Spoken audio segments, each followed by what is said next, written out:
Are you one who is worried about proficiency, productivity, efficiency? Then do this small trick.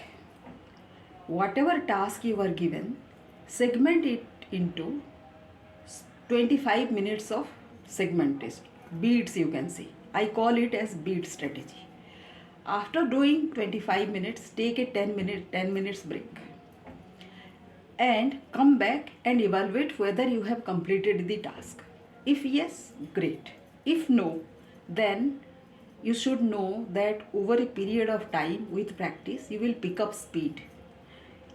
Over certain month, say 3-4 months, at least 3-4 months it takes to pick up the speed. So don't be disheartened in between.